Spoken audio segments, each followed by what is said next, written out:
Hebreos capítulo 4. Libro de Hebreos capítulo 4. Hoy queremos concluir el capítulo 4. Esta sección comienza, estos versículos comienzan una sección en el libro. Vamos a leer los versículos 14 al 16. Dice, por tanto, teniendo un gran sumo sacerdote que traspasó los cielos, Jesús el Hijo de Dios, retengamos nuestra profesión. Porque no tenemos un sumo sacerdote que no pueda compadecerse de nuestras debilidades, sino uno que fue tentado en todo según nuestra semejanza, pero sin pecado. Acerquémonos pues confiadamente al trono de la gracia para alcanzar misericordia y hallar gracia para el oportuno socorro. Steve Henning, el hermano que fuera misionero en Costa Rica, tenía un gran perro, un mastín brasileño. Es un perro grande y temible. El mastín llegó a ser descrito con la siguiente frase: lo que el león es para un gato, así es el mastín comparado con un perro. Es un perro enorme y muy fuerte. Cuando nuestro hermano Henning nos visitó, nos habló de ese perro y describió todas las propiedades del mismo. Es un tipo de perro guardián que se coloca entre cualquier amenaza y su dueño para protegerle. Es muy, muy fiel y es peligroso por su mordida. Cierra y no abre. Cuando yo tuve la oportunidad de visitarle, él me presentó a su perro y con todo ese trasfondo de información, ustedes podían imaginarse el temor que yo tenía de acercarme por los predios de ese animal. Y me decía él, ven conmigo, y si tú estás conmigo, él no te hará nada. Solo no hagas ningún movimiento violento. Su invitación no era muy estimulante realmente, y yo me acerqué y pude ver ese tremendo animal.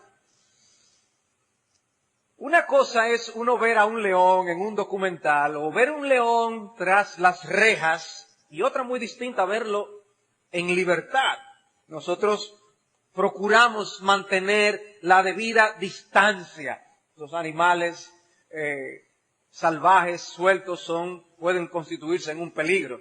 Cuando estuvimos en Zambia, yo les llegué a enseñar una foto donde había un elefante a la distancia, y estaban sueltos.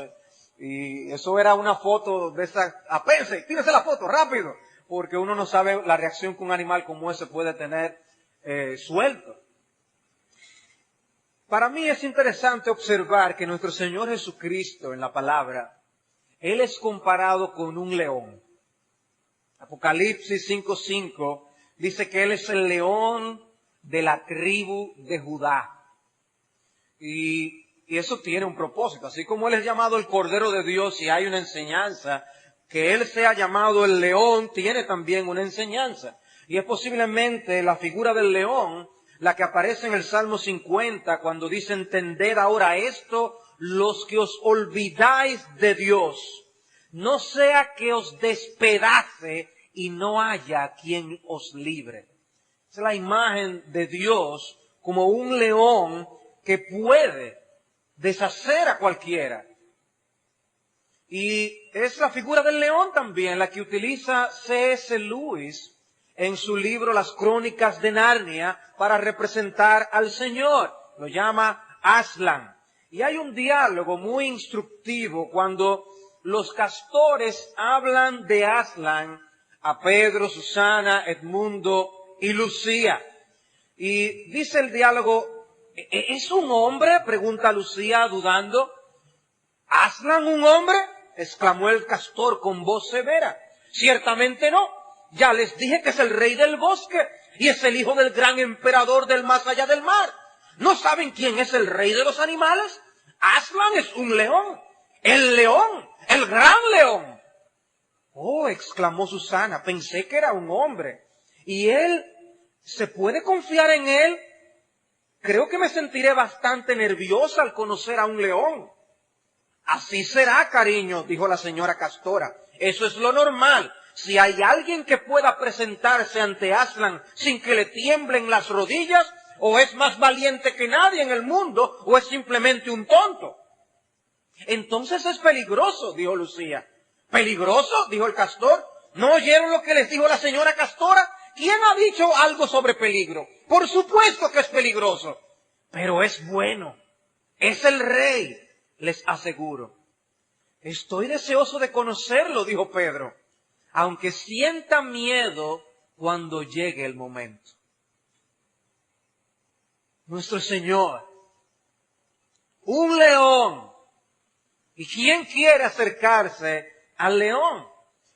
Pero el pasaje que nosotros leímos en el versículo 16 dice, acerquémonos confiadamente al trono de la gracia.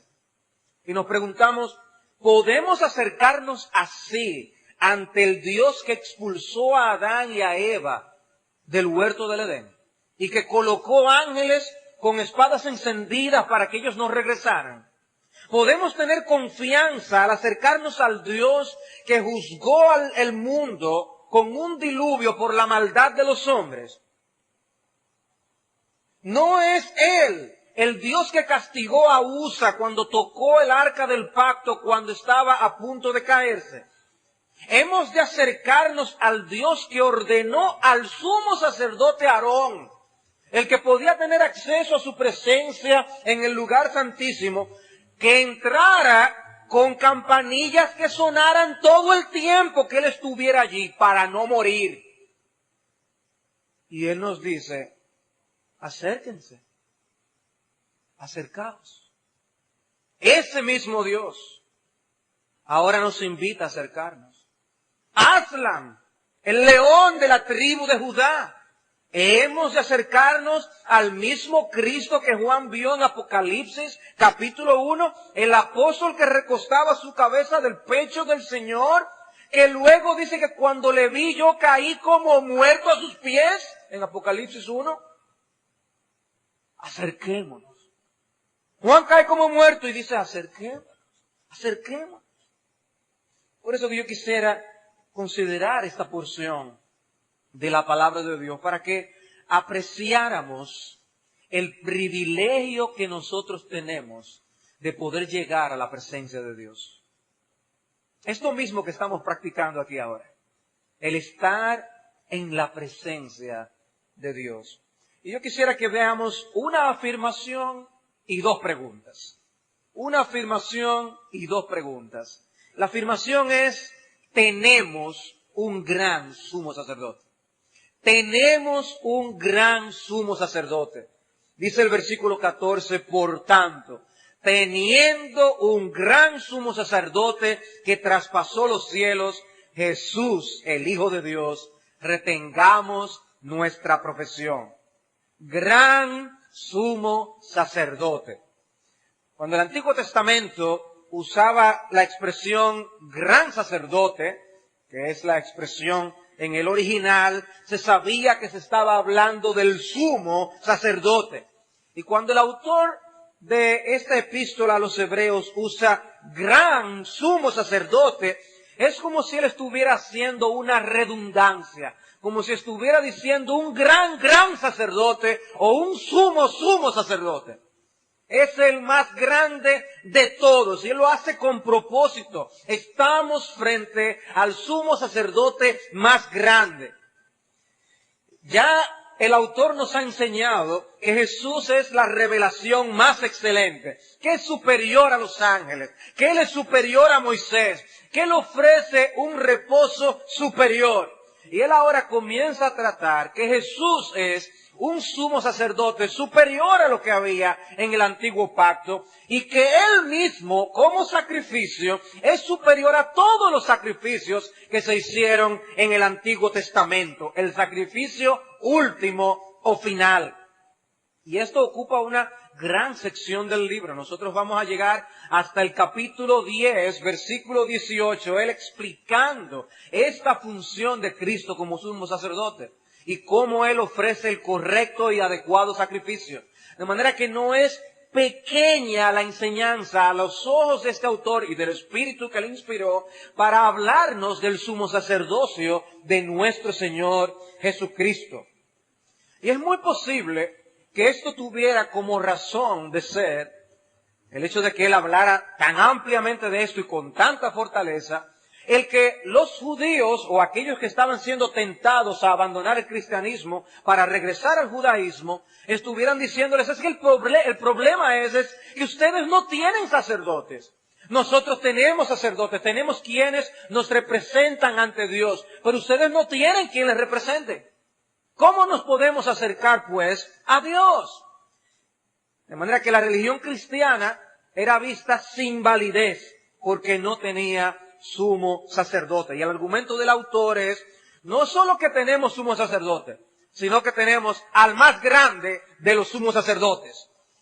Y esa identidad de Jesús como el sacerdote que traspasó los cielos, habla de la eficacia de la obra que él llevó a cabo. O sea, él, cuando murió, él presentó, por así decirlo, sus credenciales en la presencia de Dios el Padre, que es un lenguaje que el libro de Hebreos usa. Él nos familiariza con la realidad celestial de las cosas temporales que en el Antiguo Testamento se ilustraban. En el capítulo 6, por ejemplo, cuando habla de la esperanza cristiana, dice, la cual tenemos como segura y firme ancla del alma y que penetra hasta dentro del velo donde Jesús entró por nosotros como precursor, hecho sumo sacerdote para siempre, según el orden de Melquisedec. En otras palabras, Él entró al cielo, clavó el ancla de nuestra esperanza y ya esa esperanza está garantizada, está firme, clavada en los cielos. Y esos hilos conectores de esa esperanza está unida con cada uno de los hijos de Dios. De manera que nuestra esperanza está segura. Luego, en el capítulo 9, él también vuelve a hablar, a hacer señalamiento de esto, en el versículo 11. Dice, pero estando ya presente Cristo, esto es luego de él describir cómo era el servicio en el templo del Antiguo Testamento. Y dice, pero estando ya presente Cristo, sumo sacerdote de los bienes venideros. Oigan qué lenguaje más interesante, de los bienes venideros. Por el más amplio y más perfecto tabernáculo, no hecho de manos, es decir, no de esta creación, y no por sangre de machos cabríos, ni de becerros, sino por su propia sangre, entró una vez para siempre en el lugar santísimo, habiendo obtenido eterna redención. ¿Qué hacía el sumo sacerdote? Entraba al lugar santísimo, presentaba el sacrificio oficialmente para hacer la expiación. ¿Y qué hace Cristo? Él muere y Él entra al lugar santísimo. ¿Dónde? En la presencia misma de Dios, en el reino de los cielos. Él penetra allí como nuestro gran sumo sacerdote. La enseñanza de que Cristo ascendió a los cielos no es poca cosa, hermanos. Es parte de la obra redentora de Dios. Así como Él murió y resucitó, es importante que Él ascendiera a los cielos. Y allí esté representándonos y siendo nuestro sumo sacerdote por toda la eternidad. Hermanos, a nadie se le podía ocurrir la idea de, déjame ver cómo es eso adentro del lugar santísimo. A nadie se le podía ocurrir recorrer el velo para tratar de observar qué es lo que había allí. Era el sumo sacerdote una vez al año y no sin sangre que podía entrar allí. Y lo que esta ilustración nos dice de que Cristo penetró allí en el lugar santísimo, es que ya ahora, por cuanto Cristo sí ya entró y presentó el sacrificio final, es que nosotros podemos llegar al cielo. Si no, entrar a la presencia de Dios hubiera sido un imposible. Un imposible. Así como era un imposible para cualquier israelita entrar al lugar santísimo, hubiera sido un imposible para cualquiera entrar al cielo que no sea en el nombre de Cristo. Es en el nombre de Cristo que entrará todo hombre al reino de los cielos. De manera que tenemos un gran privilegio ahora en el nuevo pacto. Porque ahora tenemos nosotros un sacrificio que nos abrió un camino nuevo y vivo para la presencia de Dios. Y así lo presenta el libro de Hebreos, como un grandísimo privilegio. Un privilegio que no tenía el pueblo de Dios anteriormente. Entonces Él ahora es nuestro intercesor, un intercesor vitalicio. Los otros sacerdotes morían y surgía otro. El sacerdocio de Cristo es vitalicio, es para siempre. Nunca cesa. Ya Él es nuestro representante. Y los otros sacerdotes llegaron a ser muchos debido a que por la muerte no podían continuar. Mas este, por cuanto permanece para siempre, tiene un sacerdocio inmutable. Eso dice el capítulo 7. Por lo cual puede también salvar perpetuamente a los que por Él se acercan a Dios, viviendo siempre para interceder por ellos. ¿Ven el privilegio de tener ese sumo sacerdote? Por eso lo que el autor comienza es dándonos una afirmación. Tenemos un gran sumo sacerdote. Tú y yo tenemos un gran sumo sacerdote.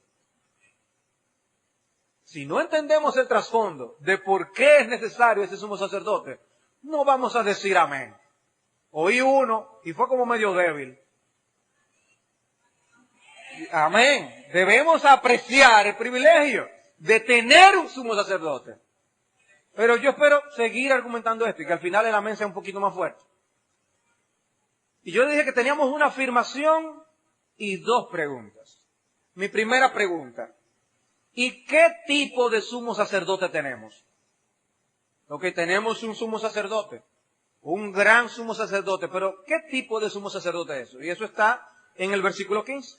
La respuesta está en el versículo 15. Dice, porque no tenemos un sumo sacerdote que no pueda compadecerse de nuestras debilidades, sino uno que fue tentado en todo según nuestra semejanza, pero sin pecado.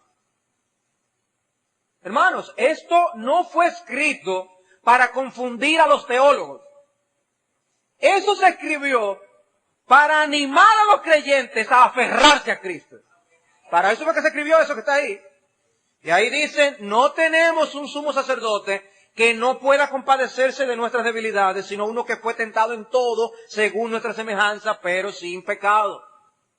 Y tomos se han escrito de las verdades expresadas en un versículo como este, pero debemos tomar la esencia del asunto.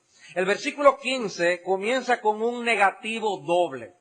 Y los negativos dobles tienen la función de aseverar doblemente lo que se niega.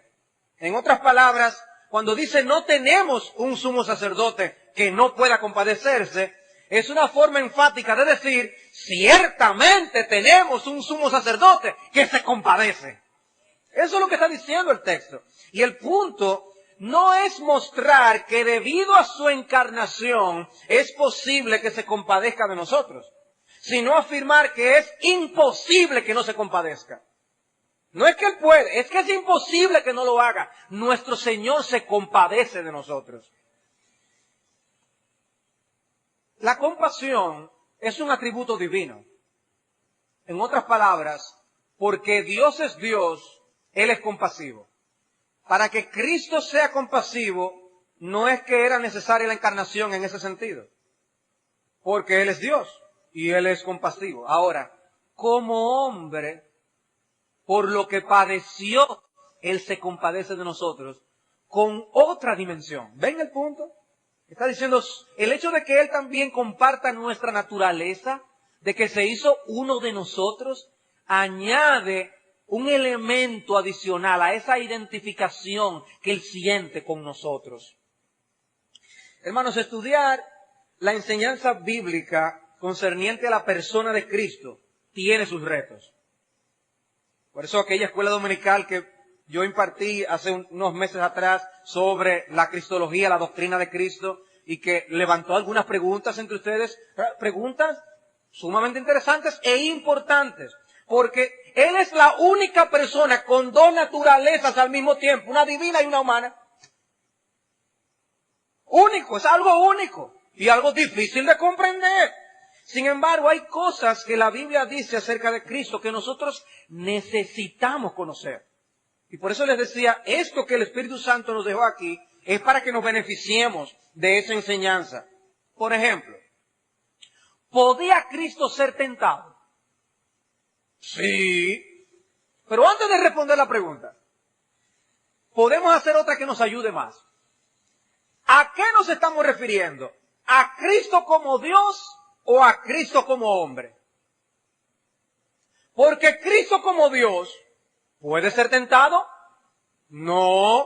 ¿Y dónde nosotros sabemos por las Escrituras que Dios no puede ser tentado? Santiago, capítulo 1, versículo 13. Cuando alguno es tentado, no diga que es tentado de parte de Dios, porque Dios no puede ser tentado por el mal, ni Él tienta a nadie. Ahí lo dice bien claramente. Y entonces, ahora, Cristo como hombre, ¿sí puede ser tentado? Sí puede ser tentado y fue tentado. Dice el versículo 15, y más claro de ahí no se puede decir. Fue tentado en todo según nuestra semejanza. Ahí lo dice. La Biblia de las Américas dice, fue tentado en todo como nosotros. Como nosotros. Él experimentó nuestras tentaciones. En el capítulo 2, versículo 18, el autor dice, pues en cuanto Él mismo padeció siendo tentado, fue tentado, es poderoso para socorrer a los que son tentados. Él puede ayudarnos. Hay una experiencia que le lleva a identificarse con nosotros. Mateo 4, Lucas 4, nos narran esas ocasiones en que nuestro Señor fue tentado. Ocasiones explícitas que Dios quiso dejarnos en su palabra. Pero sabemos que todo su ministerio fue una tentación. El diablo estaba de continuo buscando esa chance de cómo atraparle, hacerle daño, etcétera, etcétera. Él incitó a la multitud para que le crucificaran. Ahora, una cosa nosotros podemos afirmar. Él fue tentado sin todo el bagaje pecaminoso que nosotros tenemos. Sin todo el bagaje pecaminoso que nosotros llevamos. Quizás podemos decir que su condición es más similar a la que se encontraba Adán antes de la caída. Dice un autor, Adán no era moral y espiritualmente neutral. Era positivamente santo y sin embargo tentable. O sea, positivamente santo en que estaba procurando la santidad, pero era tentable. Y dice, era lo mismo con Jesucristo. Hermanos, es importante que sepamos que la tentación de Adán fue real. Por eso yo creo que eso es uno de los argumentos para entender que la enseñanza de Génesis, de la creación y los primeros capítulos de Génesis, debemos tomarlo con su justo valor, porque así lo interpreta el Nuevo Testamento. La tentación de Adán fue real. Y mi punto entonces, hermanos, es que la tentación de Cristo fue real también. O sea, lo que vivió, experimentó Adán y lo que vivió nuestro Señor Jesucristo fueron experiencias reales de tentación. No debemos pensar que la tentación de Cristo, como si no hubiera sido reales, es algo representativo. No, Él fue tentado. Él fue tentado y tuvo victoria. Fue tentado como nosotros. Siempre ganó. Porque su humanidad no fuera diferente, sino que fuera la misma. No estamos diciendo que su tentación no fue real. Participó de lo mismo con nosotros. Él vivió la misma fortaleza de las tentaciones. Y yo, como explicaré en un instante, aún más fuertes. Tenía una naturaleza humana tan real como la de Adán. Ahora, se le añade a nuestro versículo la expresión sin pecado. Sin pecado. Porque Él nunca pecó. Ahora, cuando dice sin pecado, ¿está hablando de la naturaleza divina o de la naturaleza humana? Bueno, de la naturaleza divina siempre ha sido sin pecado, porque Dios no se mezcla con el pecado en absoluto. Cuando está hablando de sin pecado, está usando esa descripción para hablar de Cristo como hombre. Nunca pecó. Nunca pecó. De forma que en cosas en que nosotros hemos caído, nuestro Señor tuvo la victoria. En cosas en que nosotros hemos caído, Él nunca cayó. Él nunca pecó. Él nunca tuvo que pedir perdón. Él nos enseñó a pedir perdón, pero Él nunca tuvo que pedir perdón, porque Él nunca pecó. Entonces, Jesús fue tentado como hombre, porque como Dios no puede ser tentado, pero queremos aclarar que Jesús es nuestro representante como hombre, como Adán lo fue para con nosotros también. En otras palabras, el hecho de que Él como hombre nos representara y tuviera victoria es algo vital, como nos enseña Pablo en Romanos capítulo 5. Jesús es el segundo Adán. El primer Adán fue derrotado. El segundo Adán, que es Cristo, tuvo siempre la victoria por el pecado. Por el primer Adán, condenación a todos los hombres. Por medio del segundo Adán, salvación para el pueblo de Dios. La naturaleza humana de ambos, Adán, Cristo, semejante. Ambos nos representan. Uno nos metió en el lío del pecado, el otro nos saca de él. Romanos capítulo 5. Vamos a leer esta porción. No tratemos de... Yo voy a leer una porción bastante larga, pero no tratemos simplemente de descifrar todos los misterios de este pasaje, porque es considerado por los teólogos uno de los pasajes más difíciles de toda la Escritura. Pero eso no es el punto. Yo quiero llamar la atención a algunos detalles aquí. Versículo 12. Romanos 5:12. Dice, por tanto, como el pecado entró en el mundo por un hombre, y por el pecado la muerte, así la muerte pasó a todos los hombres por cuanto todos pecaron. ¿De qué hombre está hablando ahí? Adán, ¿verdad? Dice que todos nosotros pecamos con Adán. Pues antes de la ley había pecado en el mundo, pero donde no hay ley no se inculpa de pecado. No obstante, reinó la muerte desde Adán hasta Moisés, aún en lo que no pecaron a la manera de la transgresión de Adán, el cual es figura del que había de venir. ¿Quién es ese? Cristo. Pero el don, y llamo la atención a la palabra don ahí, el don, el regalo, no fue como la transgresión, porque si por la transgresión de aquel uno murieron los muchos, ahora noten el lenguaje, abundaron mucho más para los muchos la gracia y el don de Dios por la gracia de un hombre, Jesucristo. Ustedes están notando el lenguaje que se usa aquí. Abundaron mucho más para los muchos la gracia y el don de Dios. ¿Qué manera de expresarlo? Dice, y con el don no sucede como en el caso de aquel uno que pecó, porque ciertamente el juicio vino a causa de un solo pecado para condenación. Pero el don vino a causa de muchas transgresiones para justificación. Pues si por la transgresión de uno solo reinó la muerte, mucho más reinarán en vida por uno solo, Jesucristo. ¿Quiénes? Oigan esto. Los que reciben la abundancia de la gracia y el don de la justicia. Otra vez, quiere hablar de abundancia de gracia y de don. No es algo pequeño, es algo abundante. Y es algo gratis. Es un obsequio divino. Porque uno nos metió en un lío y Cristo nos saca. Así que, como por la transgresión de uno vino la condenación a todos los hombres, de la misma manera por la justicia de uno vino a todos los hombres la justificación de vida. Porque así como por la desobediencia de un hombre los muchos fueron constituidos pecadores, así también por la obediencia de uno los muchos serán constituidos justos. Pero la ley se introdujo para que el pecado, oigan la palabra otra vez, abundase, para que abundase el pecado. Mas cuando el pecado abundó, sobreabundó la gracia. ¿Notan la diferencia? El pecado abunda, la gracia sobreabunda. La gracia sobreabunda. Para que así como el pecado reinó para muerte, así también la gracia reine por la justicia para vida eterna, mediante Jesucristo, Señor nuestro. El lenguaje, hermanos, está cargado de expresiones para que nosotros disfrutemos, apreciemos la gracia sobreabundante que Dios ha derramado sobre nosotros.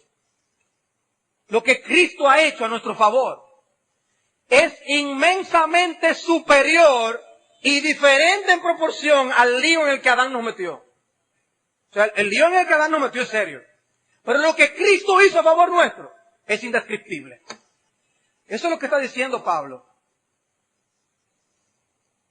Nuestro Señor fue hecho pecado. Al que no conoció pecado, fue hecho pecado para que nosotros fuésemos hechos justicia de Dios en Él. Wow. Hermanos, cuando Goliat desafió al pueblo de Israel, al ejército de Israel, Goliat dijo, mándenme uno que pelee conmigo. Si él gana, nosotros nos convertimos en sus esclavos. Si yo gano, ustedes son esclavos de nosotros. Cada uno de ellos era representante del pueblo. Lo que ellos hicieran iba a tener implicaciones para el resto. Bueno, nuestro David mató al Goliat del pecado. Y en él nosotros tenemos la victoria. En él nosotros vencimos. Cristo venció y nosotros vencimos en él. Nosotros somos más que vencedores por medio de aquel que nos amó. En el capítulo 7, nuestro sumo sacerdote es descrito, de otras palabras, en Hebreos capítulo 7, versículo 26. Recuerden que estamos respondiendo a la pregunta de qué tipo de sumo sacerdote que nosotros tenemos. ¿Quién es ese? ¿Cómo es él?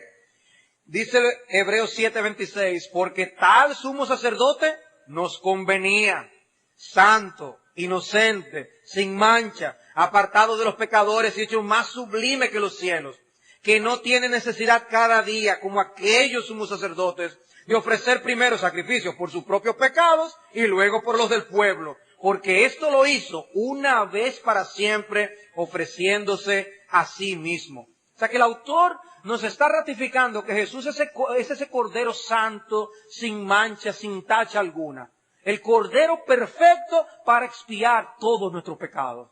El representante ideal.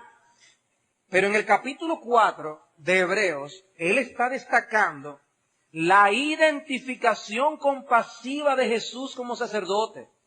O sea que no solamente tenemos un sacerdote que es santo, sin pecado, sin tacha, adecuado por eso, sino que nos enseña que Él es compasivo, que Él se identifica con nosotros, que Él no es distante, que Él es cercano aún en sentimientos. Eso es lo que está diciendo aquí.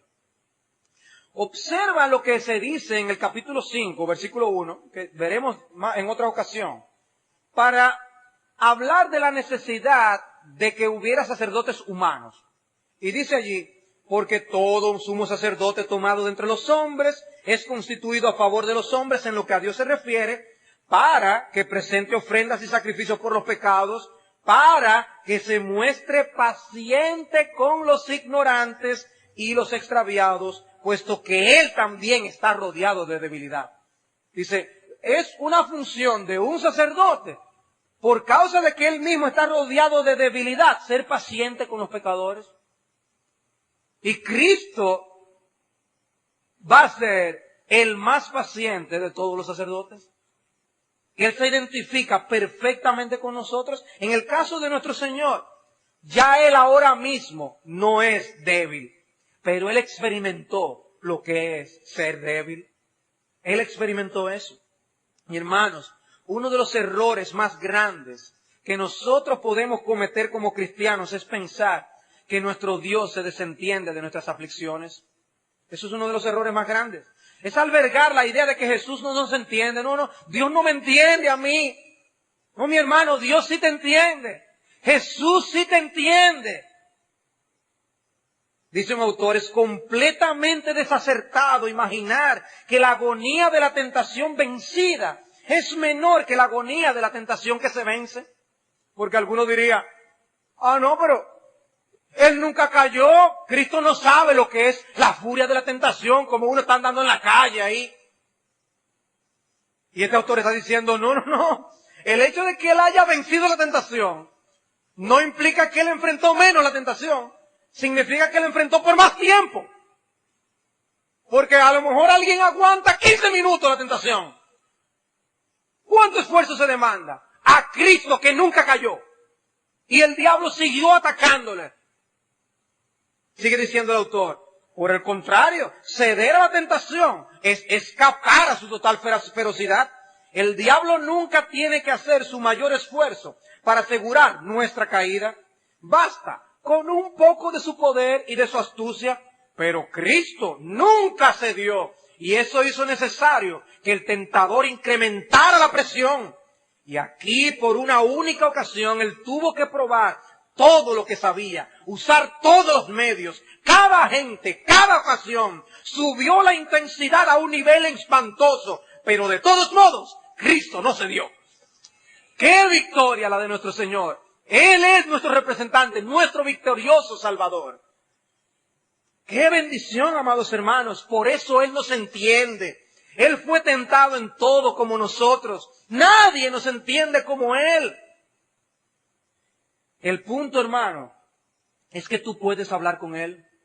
El punto, mi amado hermano, es que Él no solamente nos entiende, Él se compadece de nosotros, Él se identifica, Él se conduele, Él se apiada de nosotros. Ese es nuestro Señor. ¿Ustedes piensan que es a través de un ejercicio de imaginación que Él se identifica con nosotros? Déjame imaginarme qué tan fiera es la tentación del hermano fulano. No, Él no tiene que imaginárselo, Él lo vivió. Él sabe lo que es. Pero no solo eso, hermanos. Él no se queda en identificarse con nosotros. Él nos brinda su ayuda y su asistencia. Nos brinda su ayuda y su asistencia. Eso me lleva a la segunda pregunta. Ya hemos visto que tenemos un sumo sacerdote y hemos visto qué tipo de sumo sacerdote tenemos. Veamos ahora esta segunda pregunta. ¿Y qué obligación y privilegio nos impone tener semejante sacerdote? ¿Qué obligación y privilegio nos impone tener semejante sacerdote? Bueno, la obligación aparece en el versículo 14. Brevemente dice, retengamos nuestra profesión. Teniendo un gran sumo sacerdote, retengamos nuestra profesión. ¿A qué estaban siendo tentados estos lectores de esta carta? A dejar el cristianismo y volver al judaísmo. Decir, no, ustedes tienen una religión más, yo voy a volver a la otra. Yo creo que nosotros tenemos más grandes privilegios. La ley vino por los judíos. Nosotros tenemos sumos sacerdotes, hacemos sacrificios. Y quizás pensaban que por eso eran superiores. Y el autor dice, es un error. Retengan la profesión de fe en el Señor Jesucristo. Retengan vuestra profesión. Y eso no es otra cosa, hermanos, que un compromiso de continuar manifestando absoluta confianza en que nuestra salvación está en las manos del Señor Jesús. A ustedes nunca les ha llegado el pensamiento, en un momento dado, decir, pero, ¿y cómo es que eso que ocurrió hace 2000 años, que alguien fuera crucificado, me garantice que yo cuando me muera voy a entrar al cielo? Ustedes nunca han tenido ese tipo de preguntas. El autor lo que está diciendo, hermanos, nunca dudemos, retengamos nuestra profesión, confesemos con nuestros labios de que por medio de Cristo es que nosotros nos salvaremos, que lo que Él hizo es precisamente lo que Dios había prometido, que el cumplimiento de todo el Antiguo Testamento está precisamente en Él. Retengamos nuestra profesión. Nadie viene al Padre si no es por Él. Retengamos eso. Profesemos eso, hablemos de eso, prediquemos eso. Sigamos profesando fe en Cristo. Ese es nuestro sumo sacerdote. ¿Es ese tu sumo sacerdote? ¿Es ese tu representante? Estamos bajo la obligación de continuar aferrados a nuestro Señor Jesucristo. ¿Tú estás siendo tentado a irte? Ha sido derrotado y derrotado y derrotado y derrotado. Ya yo no voy a seguir en esto. Yo no voy a seguir la vida cristiana. Y poco a poco ha sido albergando la idea de dejar la iglesia y de no decirle a nadie que tú eres cristiano. Si tú haces eso, estás dejando a un lado tu única esperanza. Tu única esperanza es Jesucristo. No importa el problema tan grande que tú tengas encima tuyo. Cristo no te está prometiendo la solución de todos tus problemas. Pero Cristo te está prometiendo la solución de tu principal problema, que es tener a Dios de enemigo. Que es que ese león, Aslan, en lugar de protegerte, lo que haga sea destruirte. Esa es la obra de Cristo. Pero el privilegio está en el versículo 16. En el versículo 16, allí dice, acerquémonos pues confiadamente al trono de la gracia para alcanzar misericordia y hallar gracia para el oportuno socorro. ¡Qué privilegio! ¿Recuerden ustedes? ¿Cómo nos vamos a acercar a ese león? ¿Cómo me puedo yo acercar a ese mastín enorme, fiero? Porque no es que nosotros hemos domado a Dios, que es una de las enseñanzas que tiene C.S. Lewis en las Crónicas de Narnia. Aslan no es un león domado. Él no está allí para terminar haciendo luego lo que nosotros queremos. Él mismo, porque Él quiso en su soberanía, nos ha rescatado de una vana manera de vivir. Y Él ahora dice, acércate. Acércate. Pero debemos acercarnos con la actitud correcta. Como decía el castor, no hay nadie que se pueda acercar que no le tiemblen las rodillas. Pero nosotros hemos depositado nuestra fe en que Cristo ofreció el sacrificio perfecto para hacernos aceptos delante de Dios el Padre. Y ese Dios que quitó la vida a Usa por haberse atrevido a poner la mano al arca del pacto, es el que ahora nos recibe en su presencia y te invita a que vengas a Él en oración. Trae todas tus cargas y tus ansiedades y habla con Él. Acerquémonos confiadamente. No como yo me estaba acercando donde estaba ese perro. Nos invita, acércate con confianza. Y ahí tenemos toda la enseñanza bíblica de que Él es nuestro Padre. Decimos, Abba, Padre. De que nosotros vemos toda su bondad, porque si nosotros le pedimos a Él pan, Él no nos va a dar una piedra. ¿Traen a su memoria todas esas enseñanzas, hermanos? Todo eso por la obra de lo que nuestro sumo sacerdote ha hecho por nosotros, a favor de nosotros. En nuestro estado natural, escondernos de Dios. Y Dios mismo, mantenernos a raya. A mí me llamó poderosamente la atención las palabras de Dios a Moisés cuando estaba dando sus leyes. Le dice, sube ante Jehová tú y Aarón, Nadab y Abiú y 70 de los ancianos de Israel, y os inclinaréis desde lejos. Desde lejos se tienen que inclinar. Dice, pero Moisés solo se acercará a Jehová, y ellos no se acerquen, ni suba el pueblo con él. Eso fue Dios diciendo. No se acerquen. Y aquí ahora nos dice, acerquémonos.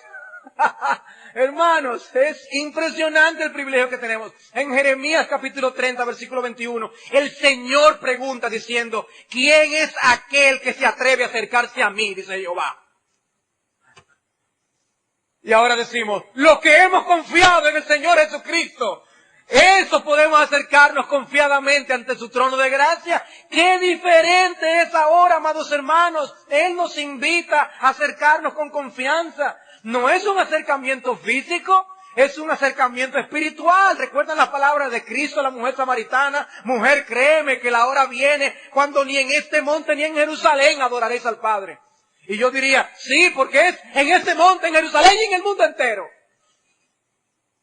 Ya podemos acercarnos donde quiera que estemos a la misma presencia santa de Dios. Quita el calzado de tus pies, Moisés. Y aquí nos dice, ven, acércate, acércate, mi hijo. Oh, hermanos, qué privilegio tenemos. Y luego en el capítulo 10, en el versículo 19, oigan lo que vuelve a enseñar el autor de los Hebreos. Después, cuando empieza a dar los aspectos prácticos de esta enseñanza, dice, así que, hermanos, teniendo libertad para entrar en el lugar santísimo, por la sangre de Jesucristo, por el camino nuevo y vivo que Él nos abrió a través del velo, es de su carne, y teniendo un gran sacerdote sobre la casa de Dios, acerquémonos con corazón sincero, en plena certidumbre de fe, purificados los corazones de mala conciencia y lavados los cuerpos con agua pura. Mantengamos firmes, sin fluctuar, la profesión de nuestra esperanza, porque fiel es el que prometió. Si tenemos ese sacerdote, acerquémonos. Tú te estás acercando. Tú te estás acercando al trono de Dios en oración. Tú estás aprovechando el privilegio que tú tienes de ir a Cristo, a Dios en oración.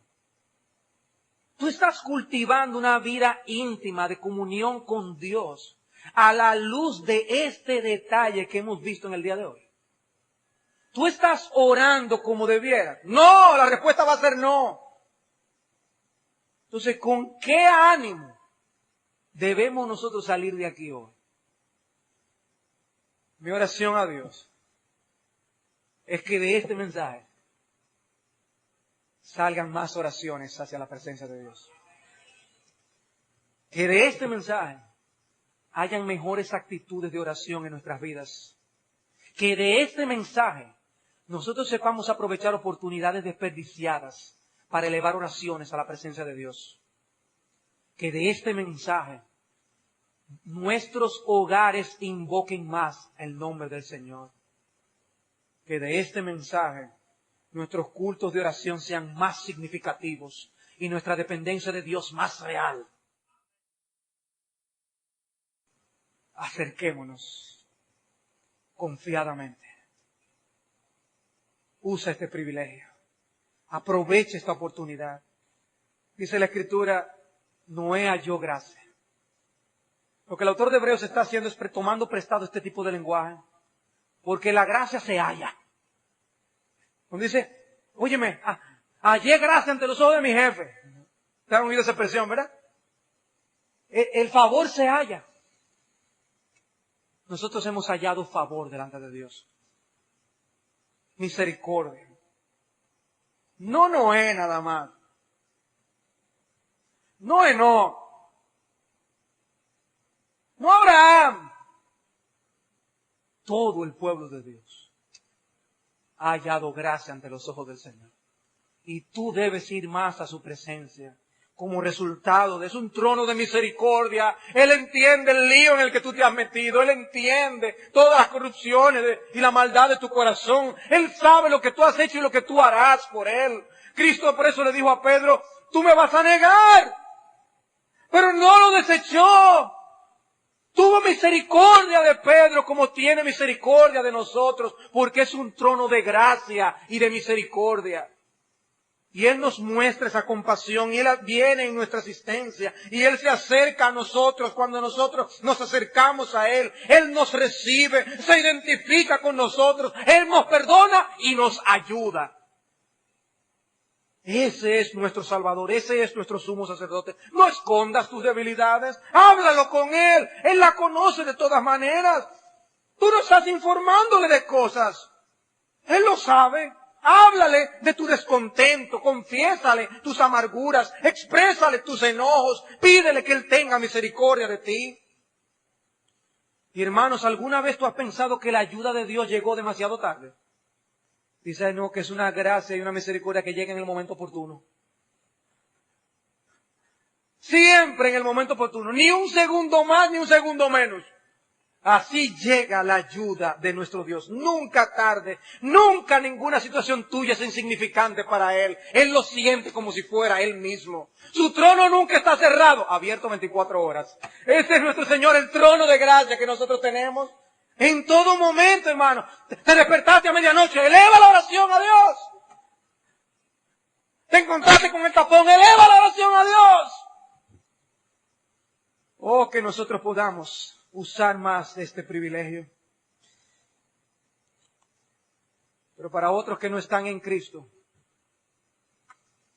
este no es un trono de gracia, es un trono de justicia. Y a menos que tú confieses a Cristo y tú pidas perdón por tus pecados, te arrepientas y creas de todo corazón en Jesucristo, será un trono de justicia para ti que te condenará por toda la eternidad. Pero no tiene que ser así. Hoy hay perdón para ti. Hoy confiesa tu pecado. Hoy ve a Cristo. Dice la palabra que Él es amplio en perdonar. Muchos son tus pecados. Si abundaron tus pecados, sobreabundará su gracia. Pruébalo y gustarás la benignidad del Señor. Oh, que Dios tenga misericordia de nosotros hoy mismo, permitiéndonos tener resoluciones nuevas de aprovechar los privilegios que tenemos en el nuevo pacto por medio de Cristo Jesús. Vamos a orar. Padre, te damos las gracias por tu palabra. Bendecimos tu nombre, Señor, por la grande obra que Cristo hizo a nuestro favor. Te pedimos perdón por el desperdicio de las oportunidades y los privilegios que tú nos has dado. Y te pedimos, te rogamos, que nos impulses a aprovechar mejor esta oportunidad. Oh bendito Rey, enséñanos como iglesia y como individuos a depender más de ti, a reconocer tu bondad y tu misericordia, a buscarte a ti más intensamente, a buscarte a ti en primer lugar, a buscarte cuando nosotros estamos dudando, cuando estamos en medio de la tentación, cuando nosotros estamos en la lucha con el pecado. Padre, ayúdanos a tener el cultivo de la actividad intensa de buscar tu rostro en oración. Ayúdanos, asístenos, ten piedad y misericordia de nosotros. Te lo suplicamos en el nombre de Jesús. Amén.